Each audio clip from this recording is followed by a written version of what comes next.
It's time for our December challenge, and I'm really excited about this one because it's a simple one.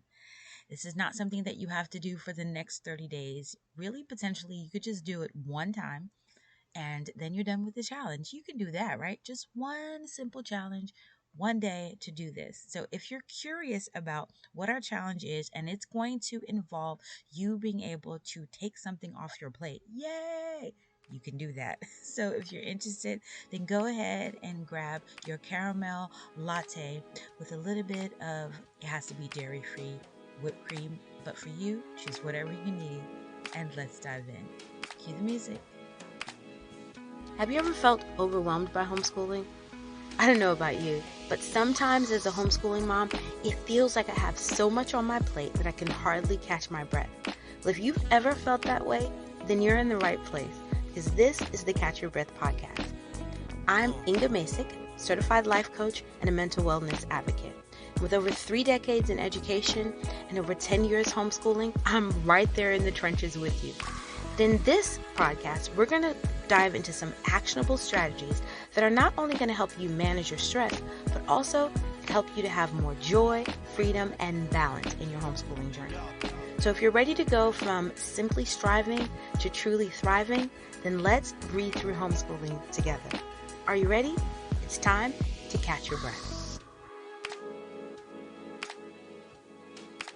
Welcome to another episode of the Catch Your Breath podcast.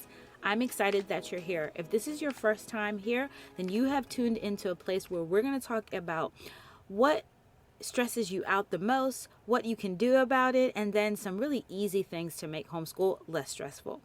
If you're back, what's up, sis? Thank you for joining me again for another episode.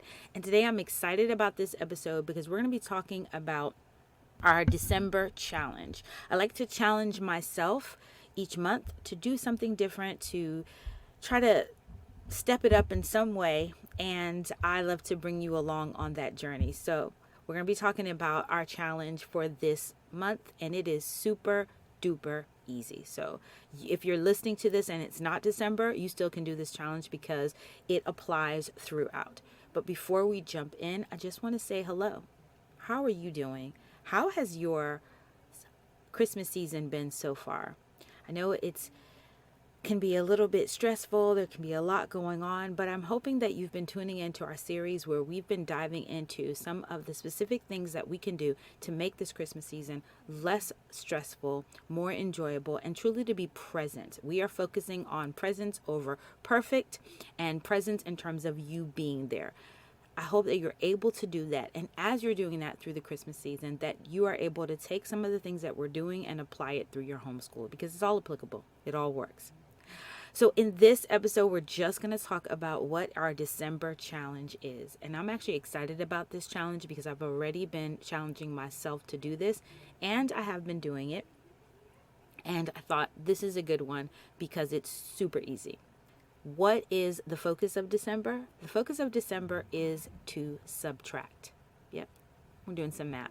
We're going to subtract.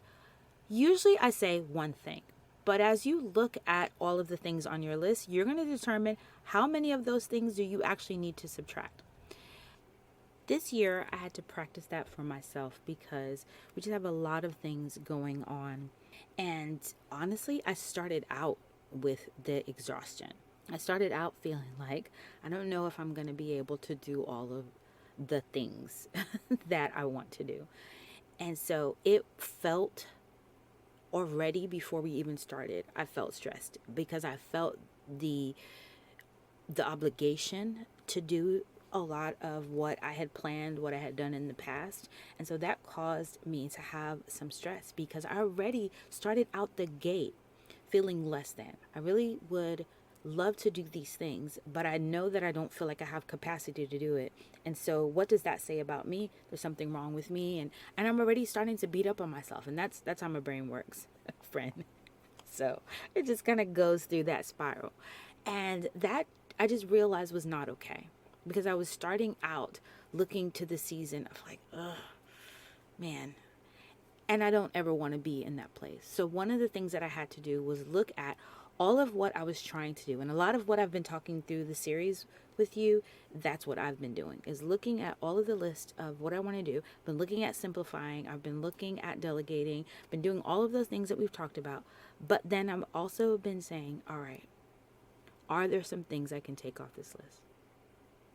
Are there some things that I can say, might be amazing to do it, but it may not be necessary, even in this season.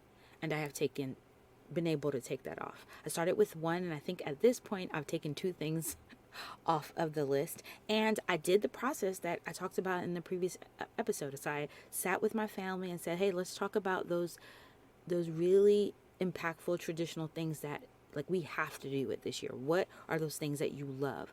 And really committed to whatever they said on the list that they really felt like that we had done in the past, that we would do it. And then they started to say, so are there other things that you wish that you could do? And for me, that was kind of like a trade out. So I was looking to see, so if I take away something that might be stressful to plan or a little harder to pull together, are there other things that I can put on there that will mean just as much to them, but they actually get to participate, or it's less work for me? And I found that that was the case. In many ways, there were some things that they wanted to add, and I said, I don't know if I'll be able to do that. Would you guys be willing to? And I got to get that delegation. Like, oh, I absolutely will do that. So like our cookie bakes and all the stuff with doing cookies, they're doing that because and actually want to do that. They're excited about finding all the different cookie recipes. But I don't feel like that would have happened if I wouldn't have sat with them and had a conversation about how do we do this. So that's the way that we want to approach this. When we think about subtraction, especially in terms of the Christmas season, what can happen is we can have so many things that we want to do. All of the perfect things, all of the amazing things, all of the magical things, all of the places that we want to go, all of that. And because we have so many things on our calendar, sometimes it can cause us to not be present for the things that we're doing because we're stressing about how to make it perfect, how to decorate it well, how to get to all the places, and that can take away from truly just being in the moment and being present. So this holiday season, I am challenging myself as much as I am challenging you to subtract one thing, to look at all of the things that you're doing and subtract one of those things that isn't giving you the type of joy, or as this generation would say, isn't giving. I probably said that wrong. My children would cringe to hear me saying that. But you want to just look at all of those things that you're doing and say, what is the thing that I kind of feel like I wish I didn't have to do it this year? It's a lot of effort, it's a lot of planning, it's a lot of that, but it's just, I don't know. It always ends up turning into a flop, or I just feel like, oh gosh, the stress that comes with it. And so when you think about that thing, and if you can't think about it, one of the easy ways to determine what it is to write down all of the things that you do ordinarily for your traditions, but then all of the things that you want to do. Because if you are anything like me, and I believe that you are, you have your set things you do, but then you hear that somebody did something else, or you are on Pinterest. Oh, help us, Pinterest. You're on Pinterest, you see that there's a thing there that's really fun, or now it's the the TikTok videos and the Instagram reels and the Facebook reels, and you see these things and you're like, oh, that's really cool. Oh yeah, absolutely, we need to do that. Oh yeah, we're doing that too. And oh, that's really cool, and we should do that. And before you know it, you have all of these things that you want to do, and you're overwhelmed and you end up not wanting to do anything.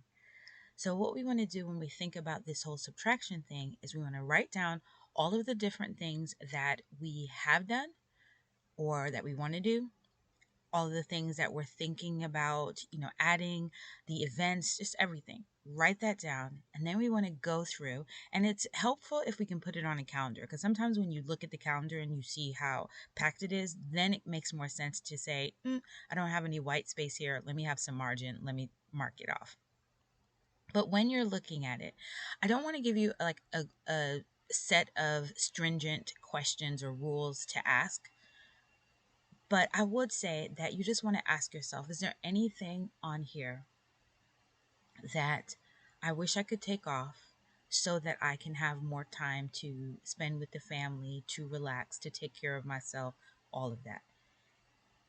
And when you find that thing, see if there's any impact to your holiday or your season. Obviously, if if buying Christmas presents and all of that seems stressful or a lot, you may not be able to just completely stop that, but there may be a way that you can say, do I have to go out and do all of the shopping during you know, Christmas Eve or at the mall or whatever? Can I do some things online? So can you subtract that and do something else? Do I have to go to all of the Christmas parades or all of the lighting, the house lighting things or whatever it is? And really it has to be what's for you, because if you love all of it and nothing is causing you stress, then you know that this episode you're thinking, I don't get it, this is not for me. But if you're feeling overwhelmed, if you're feeling a little exhausted, if you're feeling stressed out, that may be the solution, is to just look at what you can subtract, what you can do less of, what you can take away, or what you can simplify. Going back to that simplify. Really, I did the simplify and I believe in doing the simplify. But part of the simplification for me was, how do I simplify my schedule during these 24 days? What are some things that I can subtract from the schedule so I'm not out at all times? And not just me, my children, just so we can spend that time to sit and watch movies, hype out chocolate, talk about, Christ coming back, or not Christ coming back, but him being born in a manger, and just thinking about, how do I make more room and more time for that? And so that goes back to looking at your vision from the very beginning. What is your vision for the holiday season? And then seeing, are there things that are on that list that do not align with that vision, with your family's vision? And then if you find things on that list, then you might need to subtract that. You may need to take that off and not feel any guilt about it. And listen, if you feel guilt in the beginning, it's okay. It's normal. We all feel it. I understand that. I know that I feel it sometimes, because you want to do all the things, but the time that you're going to get back, the time that you're going to have, is, I think, going to really fill you up and make you feel better about it. I truly hope that this was helpful for you. I know for me, it's helpful for me to do these challenges. I challenge myself.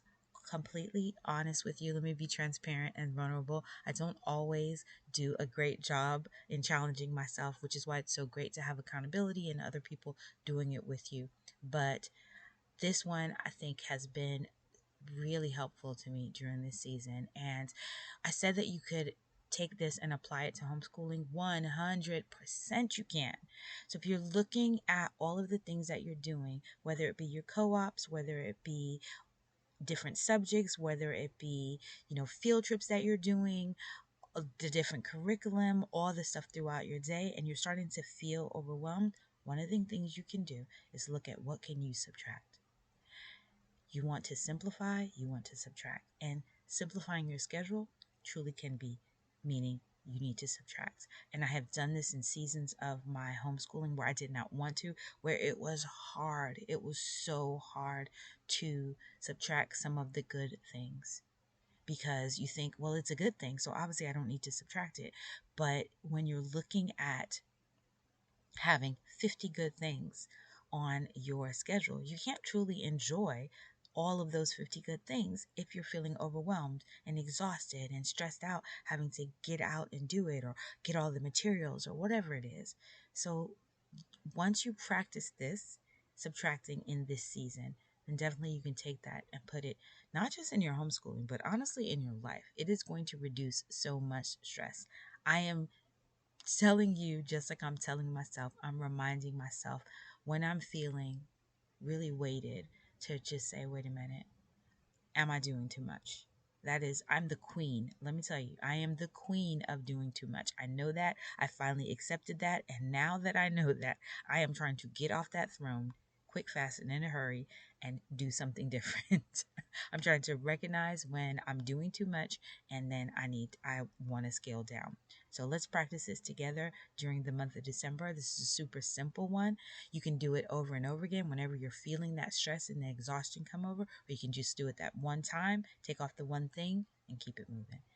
But I cannot wait to hear how this has blessed you if it has. I want to hear if you're subtracted. What are you subtracting? Come on in the group and share with us. What have you subtracted from your list? And if you're not comfortable sharing that, that's okay. Just tell us, let us know that you did some math. You did some subtraction, and how did it work for you? Has it given you some peace? Are you starting to enjoy the season better? I cannot wait to see you over in our Facebook group to have you tell us all about your subtraction. Or if you are saying, I have so much on my schedule that I need support and help, then definitely send me a message, email me at hello@ingamasic.com, and let's talk about how we can work together if you need some more support. Or I'll see you right back here next time. Thank you for tuning in. I hope that this episode empowered, equipped, and most of all, encouraged you. Don't forget to share your thoughts on today's topics, because I'd love to hear how you're implementing these strategies. And you can do that in the free community, where you can connect with me and other like-minded moms. You'll get some practical tips for homeschooling and teaching your child, managing your stress, and prioritizing your self-care. You can also ask questions there. You can participate in the fun challenges. And of course, you can celebrate your wins, because we like to party over there. Also, if this was helpful and you know that it can be helpful to someone else, leave a review or share this with another homeschooling mom who needs to catch her breath. Mommy! Well, that's my cue. But before I go, I want to leave you with these words from Philippians 4:6-7. I pray that you won't be anxious about anything, but that in every situation, by prayer and petition, with thanksgiving, you would present your request to God, and that you will experience the kind of peace that surpasses understanding as you navigate the stresses of life and homeschooling. Until next time, remember to take a moment to catch your breath.